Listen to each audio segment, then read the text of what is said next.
Bem-vindos ao terceiro encontro virtual de escritores lusófonos na Venezuela. A edição deste ano é dedicada à escritora Agostina Bessa Luís, cujas comemorações do centenário do nascimento, ocorrido a 15 de outubro de 1922, em Vila Miã, Amarante, em Portugal, se estenderão até ao próximo ano. A Embaixada de Portugal em Caracas une-se a esta efeméride tão importante para a língua e para a literatura lusófonas. A obra que Agostina Bessa Luís nos legou é um monumento de genialidade que inovou e alterou o panorama da literatura que usa a língua de Camões.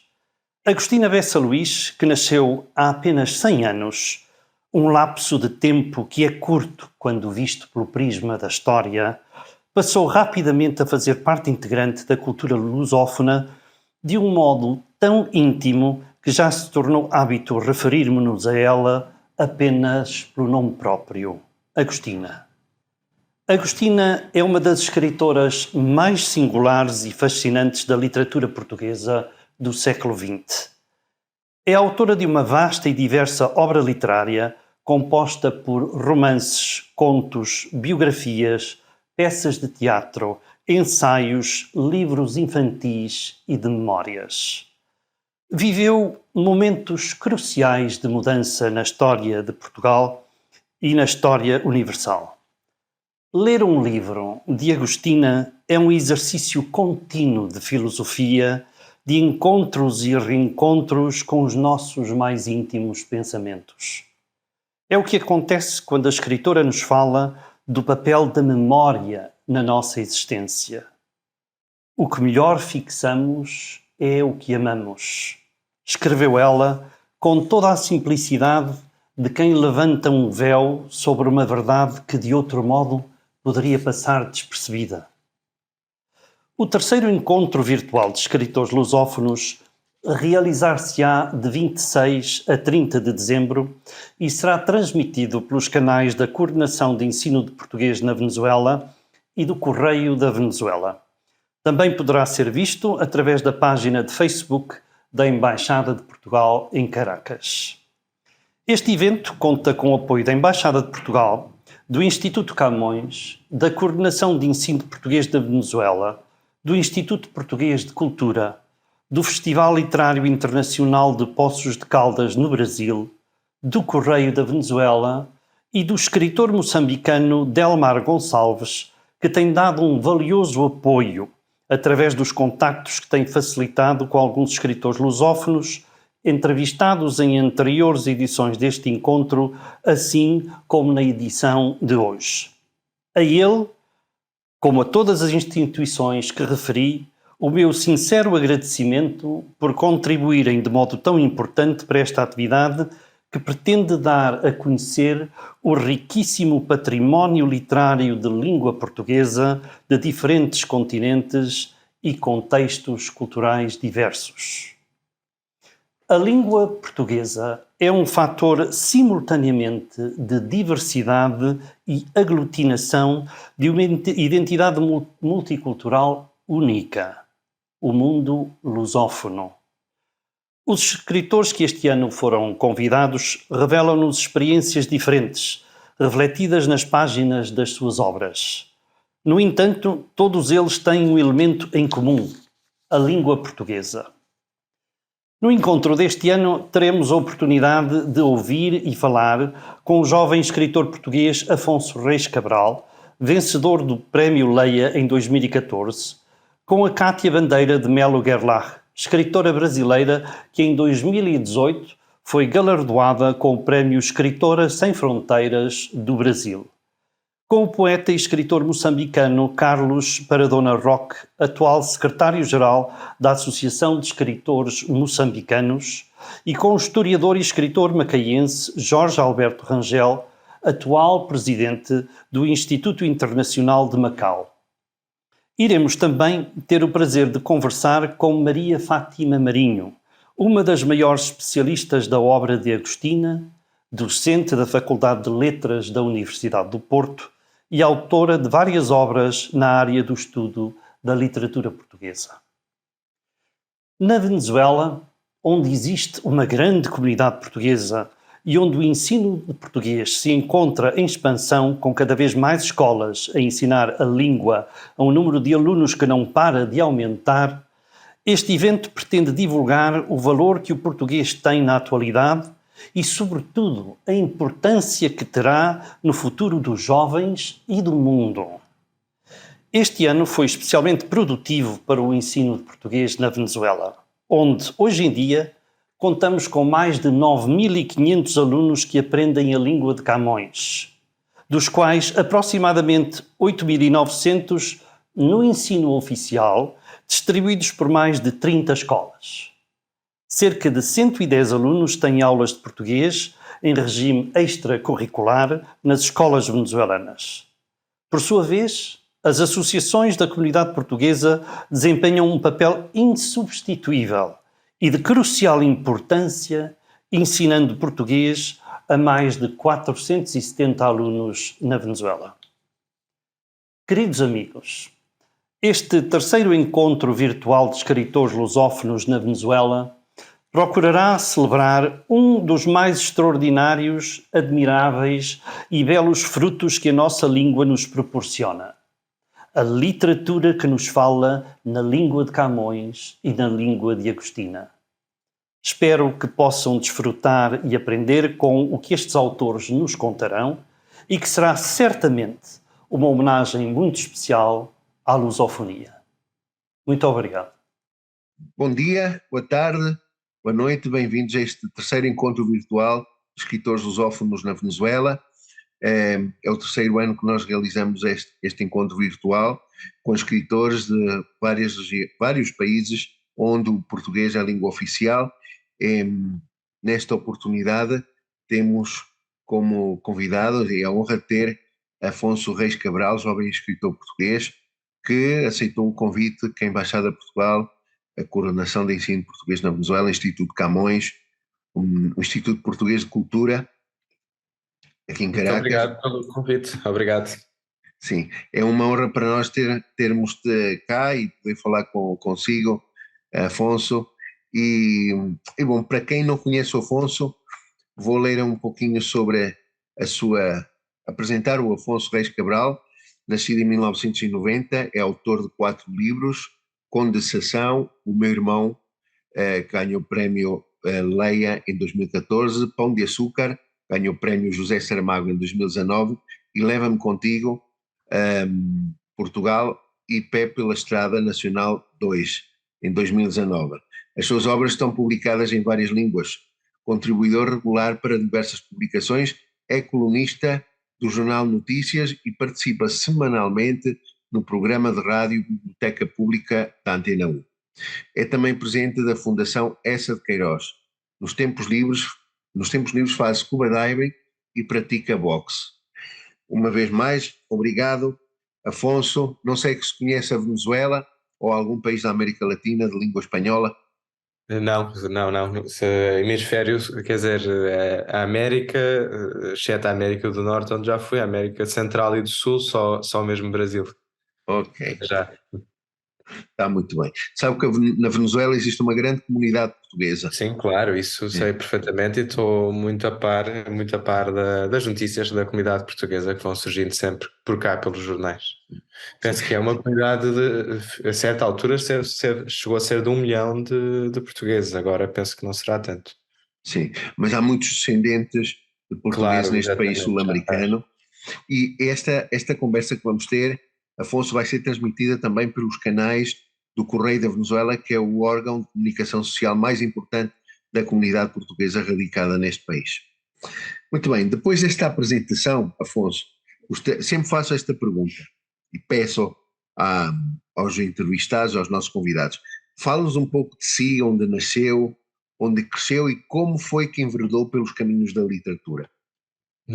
Talvez eu não seja a pessoa mais indicada para responder a essa pergunta, porque talvez uma das minhas características é que fico um bocadinho atrapalhado quando me pedem um resumo de vida ou uma autoanálise, e sobretudo uma autoanálise de percurso literário, porque se talvez o percurso pessoal, ou seja, não literário, possa ser mais simples e mais cronológico, digamos, o percurso literário é algo muito mais fluido e que, de certa maneira, chega a todos os lados da vida também. É muito difícil de falar de uma coisa sem a outra. Mas eu comecei a escrever aos 9 anos, quando a Amália Rodrigues morreu. Na altura a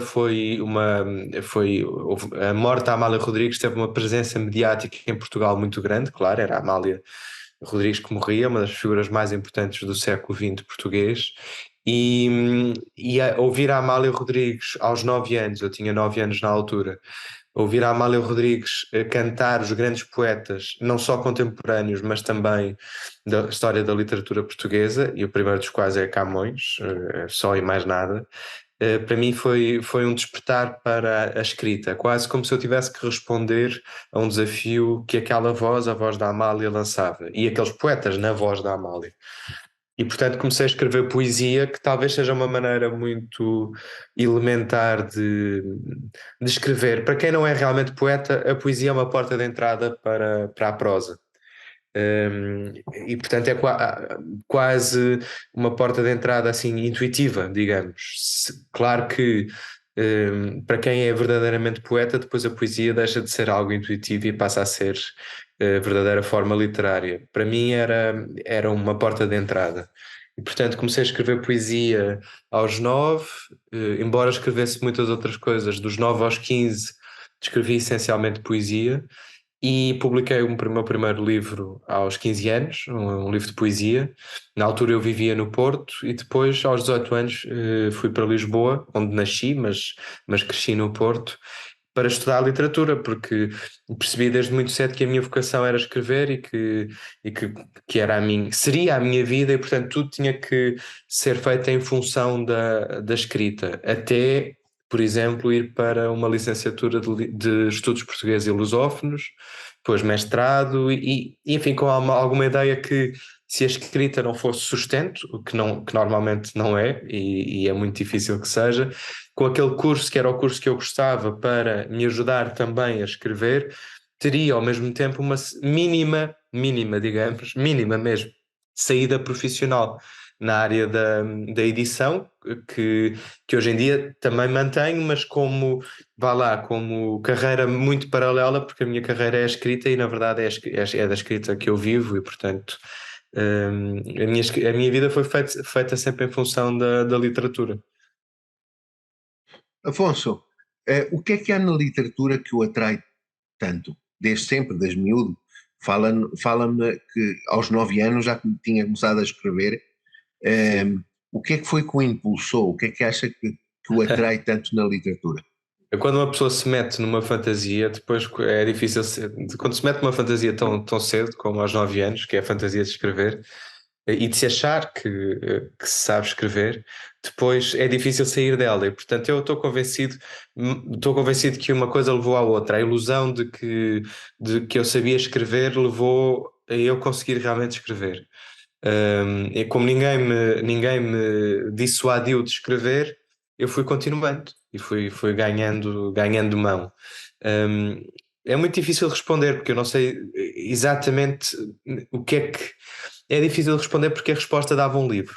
A resposta daria uma tese de mestrado, um livro, qualquer coisa. De certa maneira, é bastante indistinguível de mim, porque, como de facto fiz a minha vida em função da leitura e da escrita, dizer que gosto de ler e de escrever é quase dizer que gosto do que há de essencial na minha vida e que isso é o mais importante e tem sido sempre o mais importante, além depois das outras coisas que são essenciais, como os outros e a família e tudo isso. Mas é difícil dizer o que há na literatura. Há talvez um outro lado de nós mesmos, quer dizer, há uma outra explicação para a vida, ou há uma outra forma de viver, e há uma dimensão de sublime que a vida do cotidiano não tem e que a literatura tem. A literatura, por definição, a boa literatura, a literatura verdadeira, tem sempre um toque de sublime. E nós não estamos a tomar o pequeno almoço, a nossa meia de leite torrada, a pensar no sublime, mas por vezes vamos lá buscar. E a vida interior que a literatura dá, a vida interior, não só para quem lê, mas para quem escreve, e aqui já estou a responder mais como escritor do que como leitor, a vida interior que a escrita dá é algo de imprescindível, que não é, é a vida verdadeira, de facto. A vida verdadeira a par da vida verdadeira que há no encontro com os outros, nas amizades, na família. Mas quer dizer, essa vida verdadeira está lá, está lá. E sem essa vida verdadeira, e portanto sem a literatura, parece que o resto é rotina e é banal. E a literatura dá-me isso. Uma pergunta que gostaria de saber a sua opinião. Acha que o escrever é um talento inato ou é fruto de muito trabalho para a aquisição de certas técnicas que são capazes de fazer produzir um texto literário com qualidade? Gostaria de saber um bocadinho a sua opinião. Eu acho que não é uma coisa ou outra. Uma coisa não exclui a outra necessariamente. Aliás, acho que o mundo está cheio de pessoas que, por um motivo ou por outro, pelas suas circunstâncias, por terem sido reprimidas ou por não terem acreditado na sua própria, em si próprios, esse mundo fora está cheio de pessoas com imensos potenciais que não foram cumpridos. E, portanto, talvez a escrita, podemos chamar-lhe dom, talento, jeito, o que seja, mas é um potencial. É um potencial que algumas pessoas podem ter mais do que outras, se calhar. Mas se não é cumprido e se não é trabalhado e se não é acompanhado por muito trabalho, deixa sequer de ser potencial. E quem diz isto diz tantas outras coisas. Acho que não quero ser romântico ou poético e dizer que as pessoas cada pessoa nasce com uma qualidade específica ou com um dom que possa levar a cabo. Nasce talvez com muitos potenciais e depois explora-os ou não, e explora ou não algum em particular. E portanto há tantos potenciais que são desperdiçados, muitas vezes não só por não digo que seja por culpa das próprias pessoas, é por culpa das circunstâncias. É uma pessoa que nasce em umas circunstâncias em que os livros e a literatura quase não existem, mesmo que possa ter o potencial para contar uma história. Falo, por exemplo, conversando com os amigos, contando, tendo jeito, graça, tendo capacidade para espantar os amigos com uma boa história, mas na verdade esse espanto que os amigos sentem e que ele próprio sente ao contar uma história, depois nunca passará para o papel, porque não teve contacto com os livros, porque não foi incentivado, porque não acreditou, enfim, por aí fora. E quem diz isto dizem coisas tão pequenas como alguém que tem um especial jeito para tirar um café. Alguém que tem especial jeito para fazer um tapete de arraiolos. Imaginemos que é uma forma muito específica de tapetes cá em Portugal. Portanto, que as pessoas têm de facto essas potencialidades. Depois acontece algumas comunicarem mais do que outras. No caso da escrita, sendo uma arte, comunica inerentemente. Mas é as duas coisas, o tal talento, a tal potencialidade e o trabalho, e muito, muito, muito trabalho. Uma coisa sem a outra talvez não dê numa obra literária. Ao mesmo tempo, eu digo isto de uma maneira mais cautelosa porque estou a falar de mim mesmo e porque estou a falar da coisa que eu faço. Mas se eu olhar, por exemplo, e não quero de todo comparar, só estou a extrapolar, se eu olhar para a história da pintura, para a história da música e vejo grandes génios, grandes cientistas também, por exemplo, a história da ciência feita de grandes génios, eu só posso assumir que há grandes dons e que há grandes talentos, mas ao assumir isto estou também a dizer que há grandes trabalhos e que há grandes esforços. Não se vê o talento do Mozart, quando se vê o talento do Mozart, como estamos deste lado simplesmente a ouvir, não percebemos o trabalho que ali está. Ou percebemos, mas não sentimos na pele, não sentimos no pelo. Mas há muito, muito, muito trabalho em tudo. Aliás, a vida é trabalho. entre outras coisas, mas a vida é trabalho. Exatamente. E de todos os livros que escreveu, Afonso, qual é aquele que acha que o marcou mais? Tanto no processo de escrita, na concepção da ideia, daquilo que vai ser escrito, qual foi essa obra que mais o marcou? Eu gostava mais de dar uma resposta póstuma. Quando eu morrer, depois respondo a isso de maneira mais correta. Mas para já, para já, e ainda muito precocemente e muito pouco póstumamente, hum, acho que foi, até por enquanto, foi o meu irmão. Por vários motivos literários e não só literários. O primeiro motivo é literário, que foi o livro que, enfim, eu já tinha escrito um livro de poesia, não conta, aos 15 anos, nada não conta, não é para contar. O meu irmão, eu comecei a escrever quando tinha 21 e acabei quando tinha 23, 24. E o processo, a escrita desse romance foi basilar para mim. Foi o meu primeiro romance e foi uma permanente descoberta, conquista e depois, ao mesmo, portanto, literariamente, só pensando na tal vida interior que a literatura dá a quem escreve. E depois, ao mesmo tempo, quando saiu, ganhou o prémio Leia e é um prémio, é o maior prémio monetário, pelo menos, da língua portuguesa, e portanto tem muita projeção, tem muito mediatismo, e portanto quando saiu também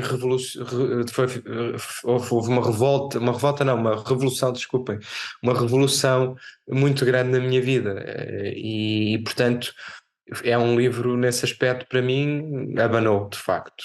Depois o Pão de Açúcar não tanto porque o tal abananço já tinha acontecido e eu já estava mais habituado quando publiquei, já estava mais habituado a escrever um romance, já tinha feito um e também de certa maneira já estava mais habituado ao que isso implica do ponto de vista público, de descoberta do leitor e de troca de impressões com o leitor portanto já estava um bocadinho mais habituado.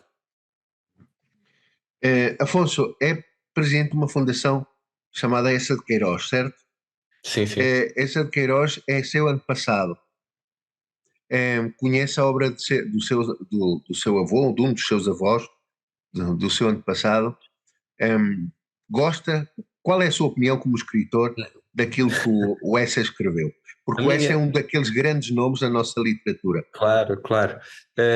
Eu sou presidente da Fundação Essa de Queiroz e para mim é um espírito de missão, é voluntariado cultural, poder contribuir para um legado literário, um dos principais legados literários da língua portuguesa. Agora, eu sempre, como escritor, toda a minha vida, fugi bastante da figura do Eça de Queiroz e continuarei a fugir, porque eu só posso responder perante coisas, perante circunstâncias que eu tenho responsabilidade, em relação às quais eu tenho responsabilidade. E essa circunstância de ser trineto do Eça de Queiroz é simplesmente uma coincidência genética, quer dizer, não tenho qualquer responsabilidade sobre isso.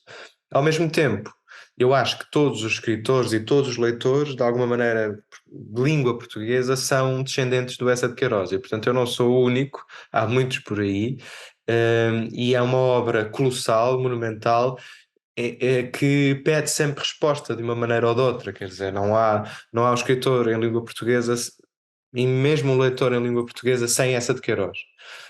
E portanto, a minha resposta, para além disto que estou a dizer agora, seria banal, porque seria que qualquer outra pessoa pode dizer sobre o Eça de Queiroz, portanto, eu acho que também deixo para outros essa resposta, mas claro que sou um leitor contínuo de Eça de Queiroz. Claro. Afonso, como vê na atualidade o panorama literário português? Também é difícil de responder, porque é difícil porque temos desde António Lobo Antunes a escrever até novos autores, não, já passou de certa maneira a fase e a influência de uma primeira voz primeira voz, eu digo narrativa, como havia nos anos 70, 80, até 90, isso passou. Hoje em dia explora-se outras coisas, mas muita influência em alguns escritores de Lobo Antunes, isso é muito claro. E ao mesmo tempo, acho que se começa a fugir um pouco, embora eu sou suspeito porque eu gosto de fugir disso, começa-se a fugir um pouco da escrita só, da escrita floreada, da escrita de certa maneira fogo de vista, não é? Quase como se fazer algo bonito com as palavras fosse o fim, e não propriamente ir onde dói, não é? Ir ao sítio onde nós somos confrontados connosco, com a nossa existência. As E feridas, não até é? contar, exatamente, e até contar uma história. Contar uma história era vista em Portugal, na literatura portuguesa, como algo simplório, simplista. Hoje em dia acho que isso já não é bem assim. E, portanto, há uma geração, alguma até mais anterior à minha, que faz isso muito, muito bem. E alguns nomes são muito claros, por exemplo, os nomes do Prémio Saramago, mas muitos outros também. É uma resposta possível, muito insuficiente, porque lá está, já havia outra resposta que também seria melhor em forma de livro e de passado uns meses de trabalho. Esta talvez também merecesse um livro. Claro. Iniciamos há pouco tempo a celebração do nascimento da Agostina Bessa Luís. Na sua opinião, que significado tem esta autora para a literatura portuguesa, como leitor e conhecedor da nossa literatura? O, os 100 anos da Agostina Bessa Luís começam a ser celebrados agora mais, por coincidência de datas foram um pouco abafados pelo centenário de José Saramago, o que é pena, porque há espaço, ou deveria haver espaço para todos. Simplesmente houve mais interesse mediático até agora nos 100 anos de Saramago, e acho que é uma ótima oportunidade, os 100 anos da Agostina Bessa Luís, para novas gerações, inclusive a minha, que já não, quer dizer, eu ainda apanhei as últimas obras da Agostina Bessa Luís, a Ronda da Noite, por exemplo, mas que já não apanharam a produção crescente e galopante e intensa da Agostina Bessa Luís para a redescobrirem. E um dos aspectos acho que é muito importante hoje em dia, é a grande liberdade da voz da Agostina Bessa Luís. A perfeita liberdade da voz da Agostina Bessa Luís na crítica social, na, na maneira como põe a ironia nos livros, e isso é preciso sempre uma enorme liberdade e estar-se a lixar para o leitor, para o que os outros pensam, e até há uma certa burguesia, digamos, vou tentar arranjar a palavra certa, uma certa burguesia rebelde, que expressa na obra da Cristina Bessa Luís, que é interessante, muito interessante. Mas essa liberdade hoje em dia, muito, muito por culpa das redes sociais e por um certo sistema de panóptico nas redes sociais, estamos todos sempre uns a olhar para os outros, a ver onde é que os outros vão pôr a pata na poça, onde é que vão errar para lhes cascarmos, não é? Essa liberdade é muito importante, cada vez mais importante. Sim. Para terminarmos, Afonso, uma opinião sua sobre a lusofonia e a projeção que a língua portuguesa tem vindo a adquirir nos últimos tempos. Eu este ano até viajei bastante por alguns países de língua portuguesa, particularmente, embora a lusofonia seja muito mais abrangente. Estamos aqui uma entrevista para a Venezuela e, portanto, a lusofonia está aí muito presente. E tenho visto o esforço do Instituto de Camões, mesmo da diplomacia portuguesa, em responder a uma coisa que já existe, que é uma enorme vontade de afirmar uma identidade. E essa identidade não é querer excluir outras identidades, mas de certa maneira essa herança portuguesa pelo mundo, querer dialogar com outras heranças, querer firmar-se pela positiva, desligar-se de uma imagem do passado e produzir também na literatura, produzir com essa voz e com essa experiência de vida. E isto é muito diverso, quer dizer, vai desde o Brasil a Timor, não é? E passando pela Venezuela, pelos Estados Unidos, por aí fora. E tenho visto alguns organismos portugueses a tentarem responder a isso, muitas vezes insuficientemente, outras vezes não, mas tem sido bonito de ver e, portanto, fico muito contente também por ter esta conversa. Sim, Afonso, por exemplo, na Venezuela estavas a referir que a lusofonia está presente. Neste momento, o português está a ter uma expansão nas escolas venezuelanas, onde já temos quase 10 mil estudantes de língua portuguesa por toda a Venezuela. Cada vez mais escolas estão a incluir o português como língua de estudo, porque acho que há um despertar na opinião pública de que o português é uma das grandes línguas ocidentais. Exatamente. Sim, Exatamente. cada vez há mais interesse. Claro, e de facto é, portanto, é sempre uma mais-valia, quanto mais não seja como língua segunda, mas é de facto uma mais-valia. Muito obrigado, Afonso. Obrigado, Tudo bom para obrigado pelo si. convite. E, bom, e não sei se quer dar uma última mensagem, sobretudo à nossa comunidade. Não, acho que não. O que é demais também não quero abusar. Não, estava tudo ótimo. Obrigado. Tá bom, muito obrigado. Obrigado, adeus. Qualquer coisa é só dizer. Obrigado.